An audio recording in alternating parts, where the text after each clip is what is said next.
Kale Ewenyigba nemi mia ano COVID-19 alo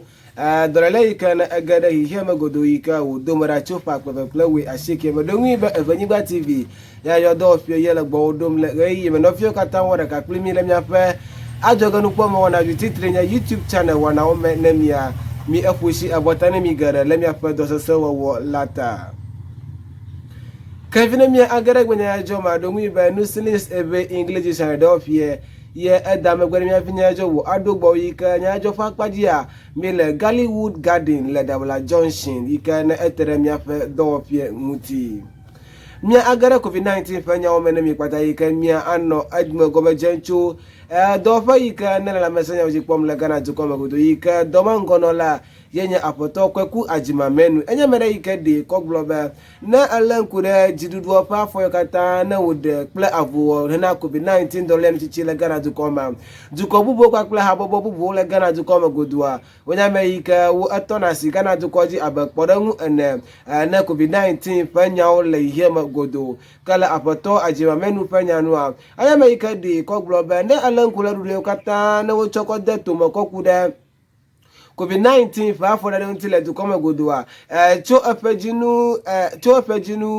tome le fa ko be bla eviema ye enabe na alankula COVID-19 fa nya until jinu adai kenya juni ka mila dolele kana kwatole gana to come fia ye ko nya bla etonvo eve kenya 32 active cases kala potoko ku ajima menu fa nya no enya me iji ka odeme be na alankula le ka jiru ko do ko de to 23 na alankula Ghana's Health Sector Annual Summit dodo ikana yikoda to mele egenu to me yika avaji lenga ato ikana langona mi bwana yika acho kurada sene firanga kejia yola mopombe wana yakata nanya mi yika je fioto ajega oto yika akpogo ba yegbugla ka den mene gana to come view kwa kuda COVID-19 pakula efesede do melelere asi kala apoto epenya no afa konyi bebe be no bi akpere kala fa enebla enevo aton yenya 1445 ikano buo pa gbekoto COVID-19 dolele ma anya ni ka wonu blaina yo alo etere yoji le gana jo koma alabe na alankula le ka dolele tin do modangutia yo tin wo avuka kule dolele ka na yo aduji kala foto e fanya no a ade ko global kuda COVID-19 fanya onti akpare yesibe dokula na adu dan kwa kufu adu achoro le gana jo koma bi ofe de no nya opa kwa sitre le la mesenya o meta atin ko do gere ko de etome yika vaccination alo alaika wado atike na Ghana to come view ple alaika ko do ko de to na ko ji otutu le Ghana to come godo yikanya agenda 111 do le du come hana be du ko pe to do the sia de alon to the sare kele du come na wa kpo ko ji e wo puma bi ede kala pato ko ku ajima menu fanya no anya me yikai ji ka wo de ma be e de wa posi abota na du plan na ku fo ado kwa kle du klo ha yikanya MPP dunya wo bole SG yikan je cho de je si be some international bodies so allo godo pe do pa adowa wonya ma yika oja agba yika oposi abota na Ghana to 43 lale yika ma wo fourth righteous fighting le COVID-19 for do 190 le yika ma wo Ghana to come kani ya ba alankura Ghana to kofe COVID-19 fanya ontia deje si ba nyenu yika do modale jinu atomele pa kwa bekle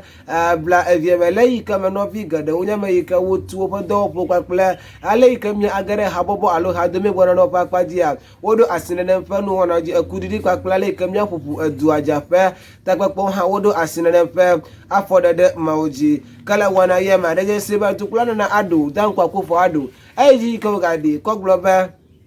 alaika wala do mena Ghana to cover you ado COVID-19 fa bio na Ghana vijiji million black ever yika wonya 20 million ejeba wo awunu le paginu adan yika nya junior million ka to kula na kufu ado wonya me yika ado jinu aton le pa kwa pli bla ever evieme vai gaka aga tuti ko ide ngo gaka donwi be enya me yika de to makocho pa kwa pli bla for the pe jinu we evie alo deadline kana okoko donwi ti enya December 2021 ye o ga tuti ko ide ngo va March 2022 ka fi o ga le tuti ko ide ngo bele jinu ade yika me mila na anya ni yika aten aiji nwi kala dukla na ko fo ado panya no a enya me yika nya gbe o $10 no le yika mo wo chonjo bla ever enyilia yikanya 28 coronavirus update ko na Ghana to come view like kama wodema ba magwagwa ba wado COVID-19 pa bio na Ghana to come bio le Ghana to come godua anya ni ka atan ayi jinwi le to come ka do po yi ka no la mesenya oje pom le Ghana to come godu yi kenya Ghana Health Service kwa Ministry of Health help the Ghana Medical Association tontia onya America wo ade ko globe do de kata na no to mena to ko plus to COVID-19 fa nya nu na wo achia yo le popomba do mo na think ayi de ajinwi le Ghana to come godu kamya pan pola gemia achomya pan lady wana la COVID-19 fa nya mo akwasedo yenye ekie enya America no zima yenye Peter nate agboyo me civis ye wonya mo dang to kata ko wutro astrenya jonti afi udogbo legai kamyo ra ka klemi la kanu sinis ebe English na do fie ye da me gona mi gba ocho gba fi nya jo wutendo na gbo la te presare ka mi la akpanemi le nya fa da ka wo lata